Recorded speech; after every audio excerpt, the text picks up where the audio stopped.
Dear Mr. Holmes, please let me thank you one more time for your help in solving the case of the Turkish medallion.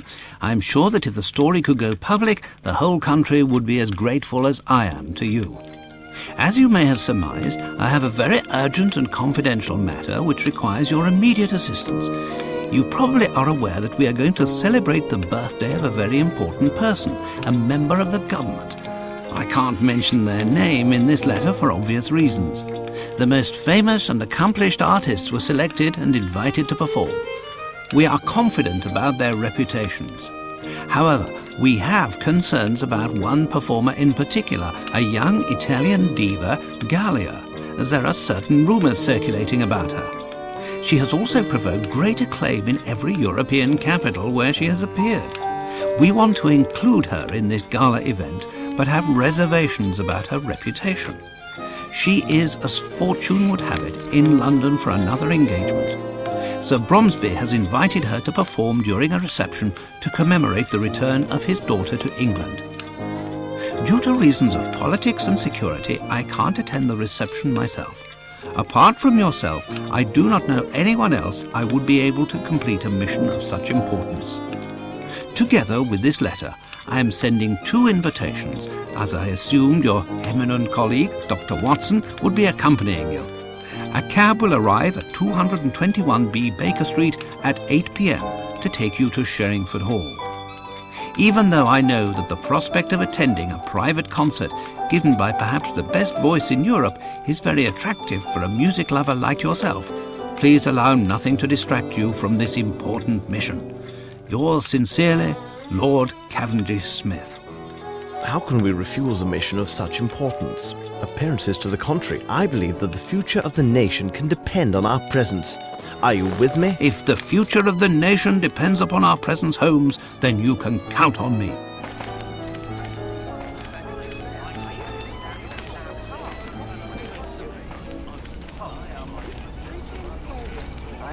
Please come right in. According to the request of Lord Cavendish Smith, during the dinner you'll be seated together. What do you know about Sir Bromsby, Holmes? I have never met the man, and I do not follow what is written in the newspapers.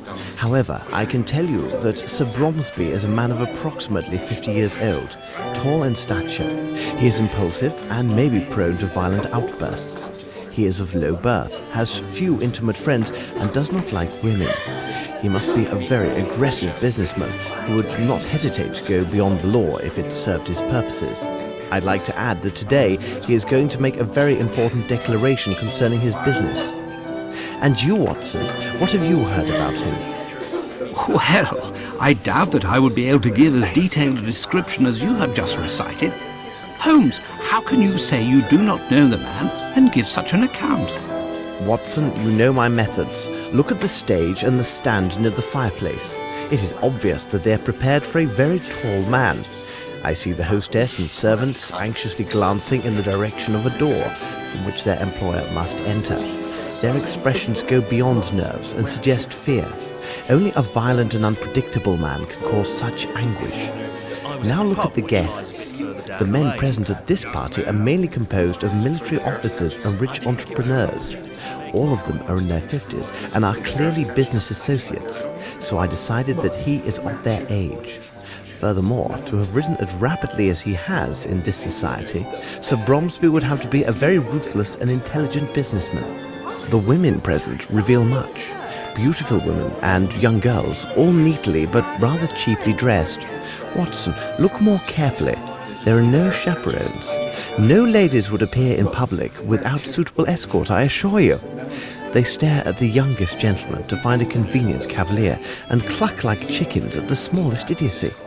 In short, a man who would invite only business associates and women of the lower classes to the birthday party of his only child must have few friends, rather poor taste in women, and little regard for his daughter. Another item of note, but not the least, observe that group of men speaking very quickly. It's a group of reporters armed with their notebooks gathered together now that the time of the address is coming. These are not the society reporters for the Times sent to cover a gala birthday party. These are the regular reporters who had come only to gain news about the future of the Bromsby Empire. I will conclude by saying that no man, except a lunatic, would accept such an arrangement of tables and furniture. Look quickly, Watson. I hear applause. Sir Bromsby is coming. Ladies and gentlemen, let me thank you all for attending this special reception. In fact, this moment is a turning point for many people.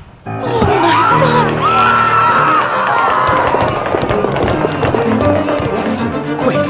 Tell Miss Lambert not to allow anyone to leave and to send a man for the police immediately.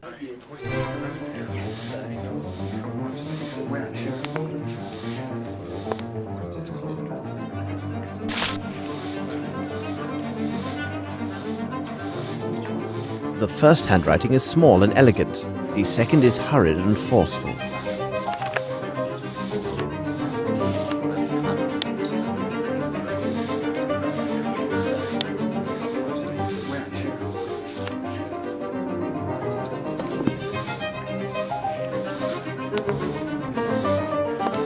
Excuse me, if I may.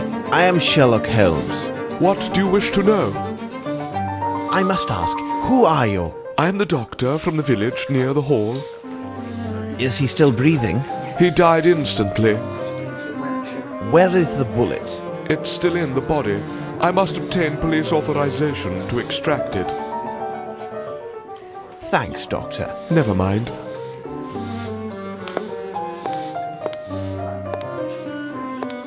Good day. My name is Sherlock Holmes. Would you mind if I asked several questions? If it helps you. Did you notice anything peculiar at the time of the shooting? I jumped up, and then I looked in the direction of the shot. There, I saw that little flirt, Miss Bromsby. She seemed to be placing something in her handbag amid a cloud of smoke. Then she rushed to the stage. I must say, her sudden inheritance should be a fine present for her birthday. What precisely was your relationship with the victim?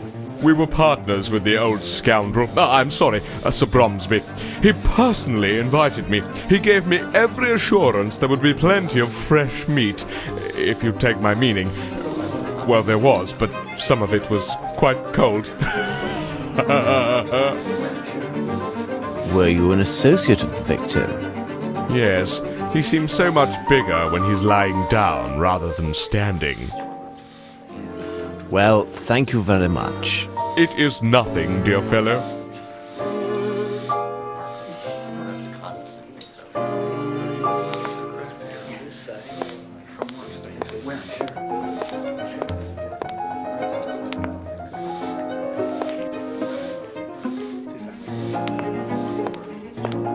You do not seem the least bit alarmed. In India, I became quite familiar with the sound of gunshots.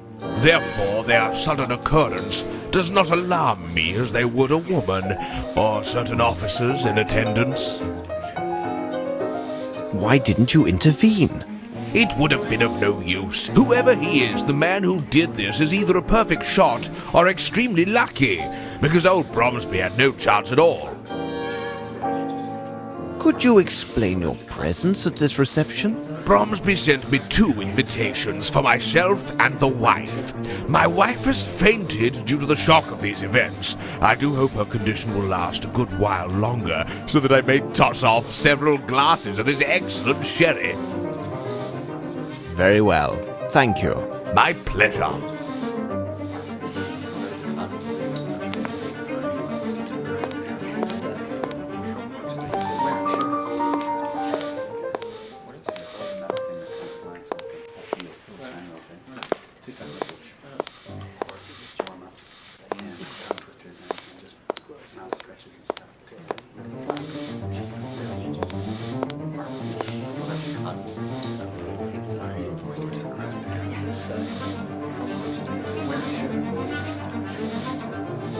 That shot was dreadful, wasn't it? It's neither the first nor probably the last I shall hear in my life. Tell me, young man, are you a barman or not? Because I'm dying from thirst. Did you have a personal relationship with Sir Bromsby? What impertinence! I will answer questions of this nature only if they issue from my superiors or the authorities, and you, sir, are neither of those. Well, I must leave you now. All right, young man.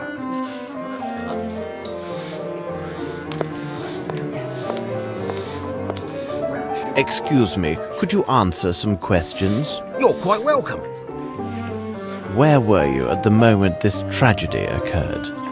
Like all the servants, I was in the ballroom. 'Twas the special orders of the old crab. In my opinion, it was done in particular to have more people there to applaud him. Cunning old bird, wasn't he? What sort of man was Sir Bromsby? I mean, as an employer. Troublesome and bad-tempered, but he paid well.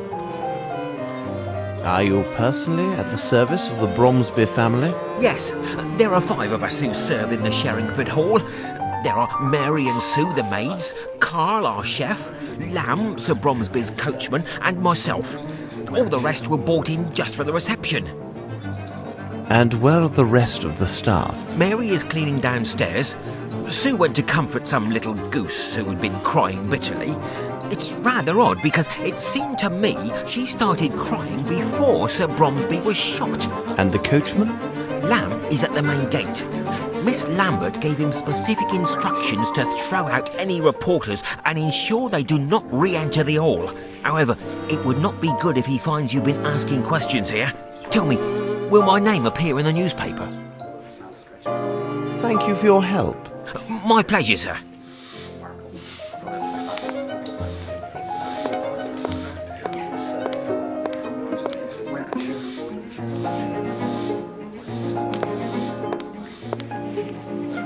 Look, what's this? The handle is twisted down. It smells of gunpowder.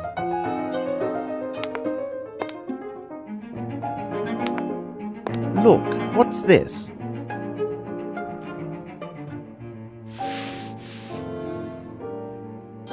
Black hair.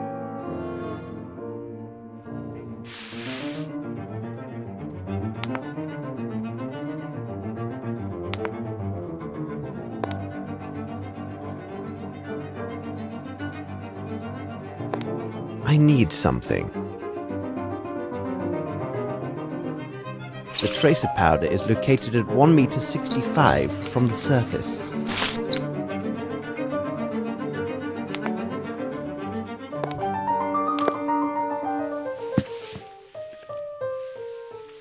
This black cloth is large enough to conceal a person.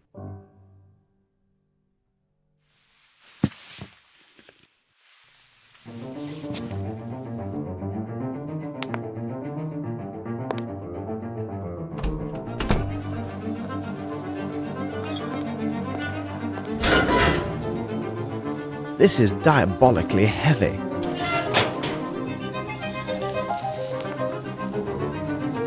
I need something.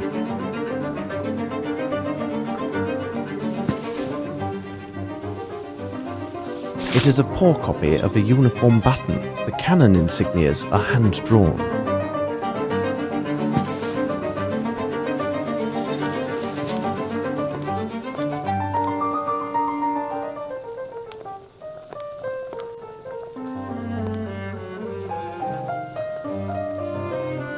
May I help you? Hello? Are you aware of what has just happened? Yes, it seems that our master has got himself killed. Scott told me that much. On his daughter's birthday. And all these nice dishes. It took me so long to prepare them. What a disaster. How would you describe Sir Bromsby? Well, as an employer, he was not easily satisfied, always insisting on some Indian or French dish. That old fowlet put it into Sir Bromsby's head that this Frenchman prepare better meals than the English. He would have had my master eating frogs stuffed with snails if he could. A Frenchman? Yes, a squint-eyed Frenchman. That must be done like this, and this must be placed like that. Well, he may well be a connoisseur of fine cuisine and service, but of everything else... Miss Lambert dared not even contradict him about the tablecloth's colour, though Bromsby hated white and insisted on blue to match the colour of the daughter's eyes. And look how he placed the tables in the ballroom. I have never seen tables arranged in such a manner. The lid of your dustbin is quite heavy. It makes some noise, doesn't it? At least we know when somebody closes it. I was in the cellar, and I heard the lid closing a little before that, what you said was the shot. I heard it again right after, but that surely must have been Mary, our maid. You say it was Mary, the housemaid. How can you be sure? The first time I saw her with my own eyes, when she came to empty the rubbish. She cautioned me not to fall asleep in the storeroom. She always has something amusing to say. The second time, I didn't see her. I only heard the lid close. I will let you get back to your work. All right. Good night, sir.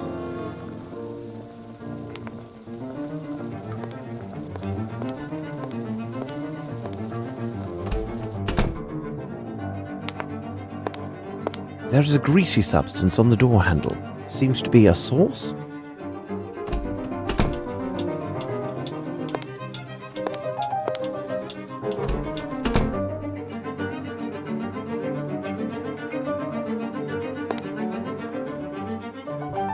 It is a size 7.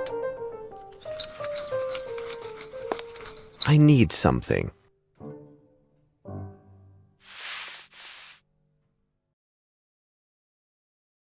Curious, this flaky ash does not come from this cigar.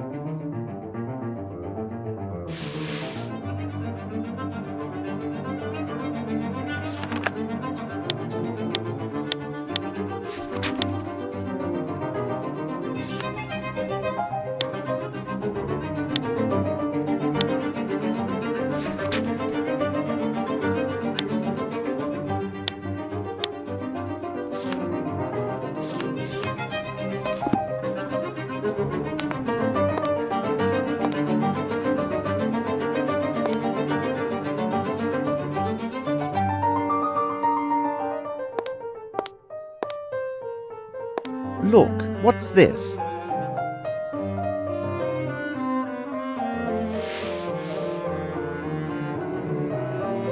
Red greasy hair. It's a pair of moustache scissors.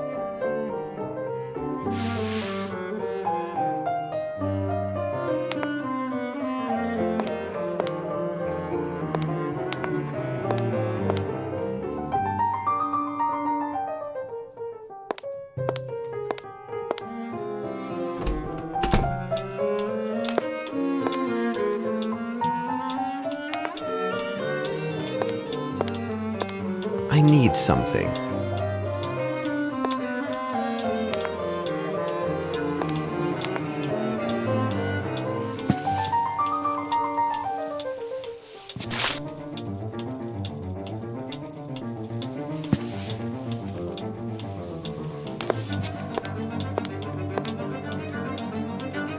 I need something. I need something.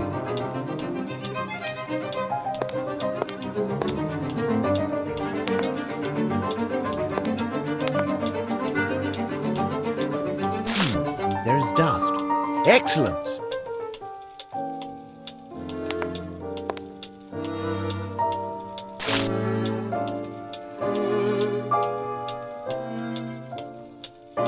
A small caliber pistol. A Wright model. Train and ship tickets from Geneva to London.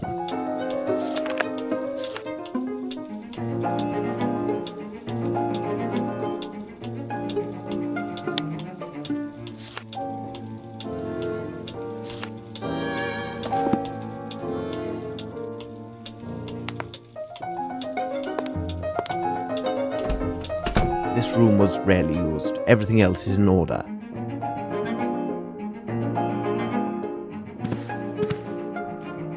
A textbook to study French.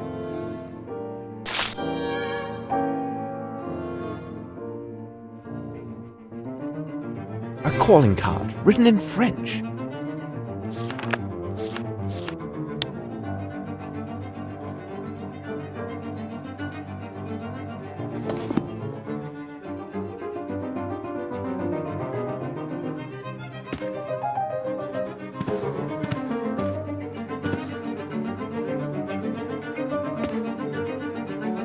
I need something. Look, what's this? Very interesting. What a pleasant picture. And this lady is wearing a very nice earring.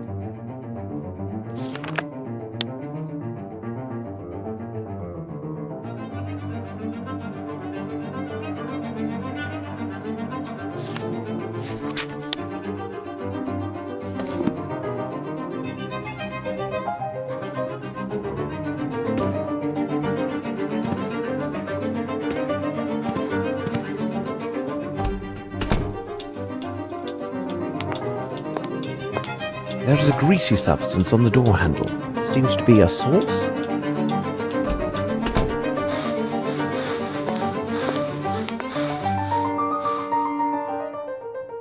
Excuse me, but would you be Mary?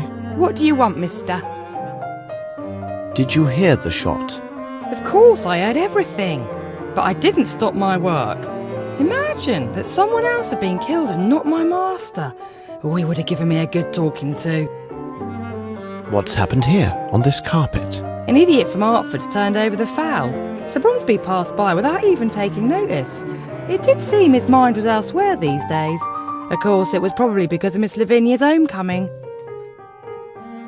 What do you think of your employer? He could be the very devil at times, but not the worst.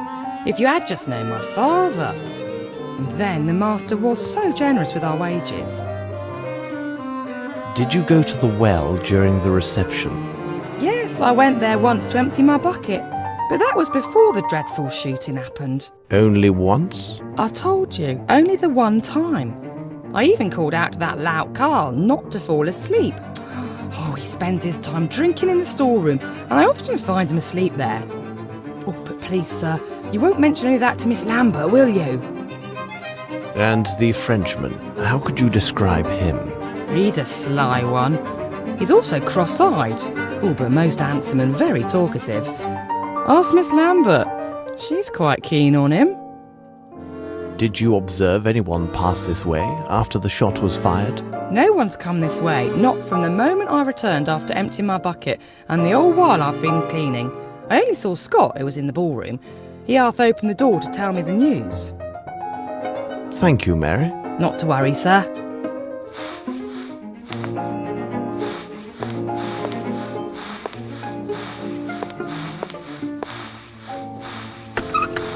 Blue tablecloths, yet they are shorter than the white ones used in the ballroom.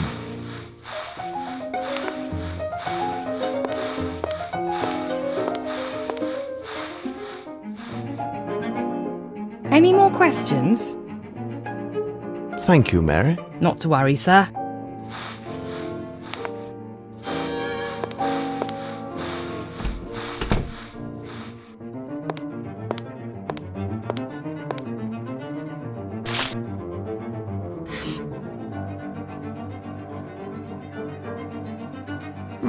This is a woman's handwriting.